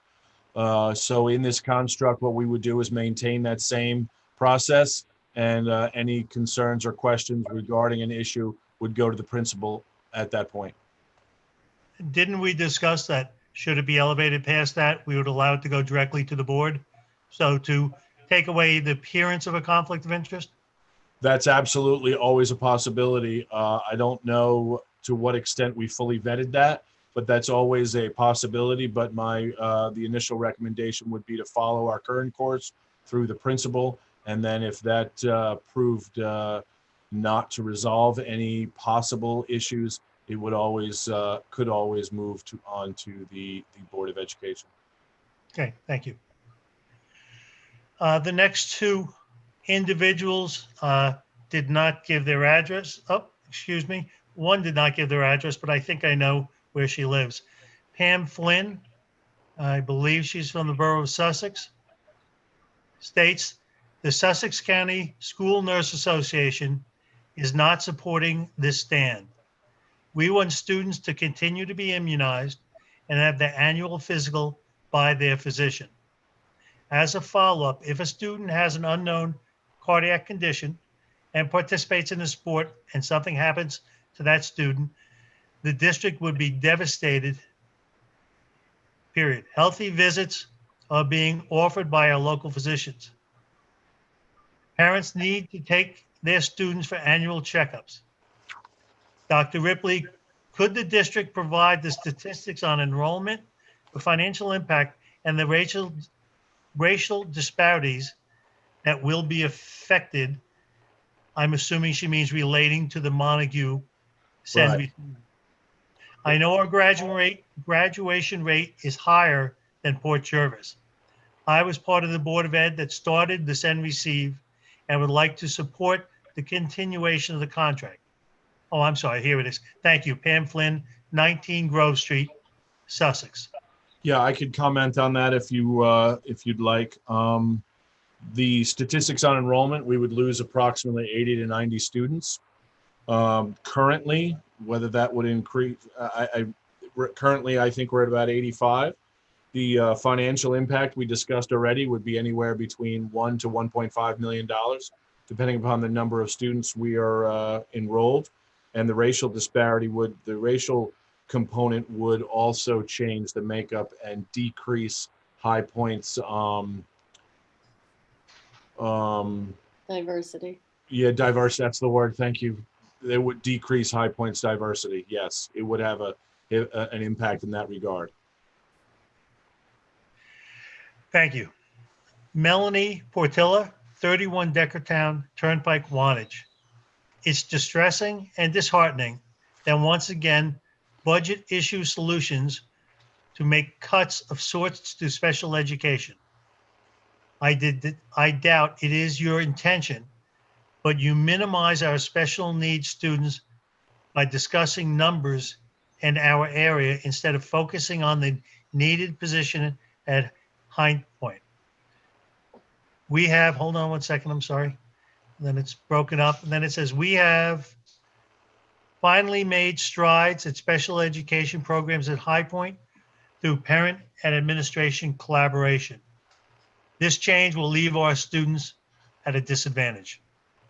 If I could just for a second respond to that. I understand that that might be the perspective from some looking at this.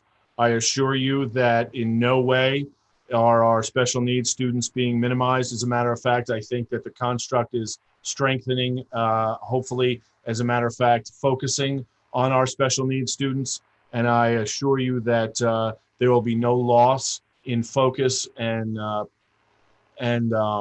commitment to all our students, particularly our special needs students.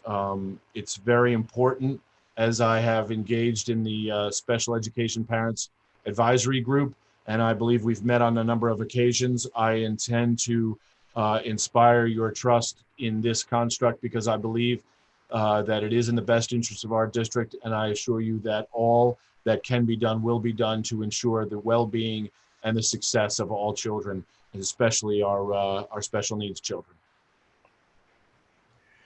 Okay, the next comment is from Wendy Celentano, 45 Morris Avenue, Branchville, New Jersey. What are the plans for chorus, band, performing arts? Also, what do the assigned homeroom on the student schedules represent? Mr. Campbell? Yes, thank you. Mr. Diodino is hard at work looking at a safe way in which our performing arts department can participate. This could mean significantly distant gatherings outside. So if the chorus were to, go outside and be 12 feet apart, certainly they could remove their masks and sing in that situation. Our performing arts department is led by some incredibly passionate teachers, and we will work with them during the month of August to ensure that their programs remain strong. Band has its own unique set of challenges. Mr. Diodino just today was talking about purchasing additional safety equipment to store and sanitize that equipment. We have a plan being developed with Mr. Talamay about how students can come and pick up equipment and keep it at home so that they're not using equipment and sharing it with other students. There are a lot of moving parts to that plan. We do not have all the details, but it's a significant factor that we're working on. Thank you, Mr. Campbell. What do the assigned homeroom on the student schedules represent? I have to apologize. I'm not exactly sure what the question is asking. I apologize.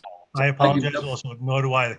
I can jump in, Dr. Keogh, if you'd like. The assigned homeroom is a placeholder that we utilize. It usually resembles a first period class, but really is a placeholder in case we have to hold a small group session meeting. That's what the homeroom placeholder is for. So that's all that means on the schedule. Thank you very much, Mr. Talamay. I appreciate it. Welcome. Next one is from Valerie Ilya, 20 Carly Drive, Wantage. For students who have specific non-illness related needs, like diabetes, will potentially contagious students be in a separate area outside of the nurse's office or vice versa?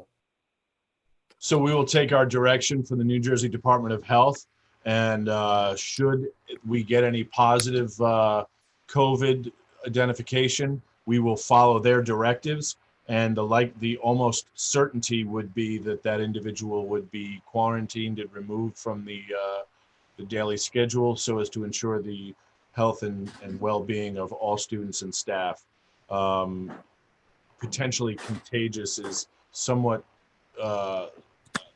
not as definitive. If we do find someone is revealed as positive, we would follow the direction of the New Jersey Department of Health.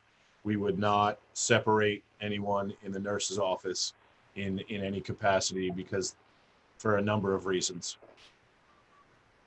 Thank you. Stacy Van Houten, 5 Northfield Drive in Wantage.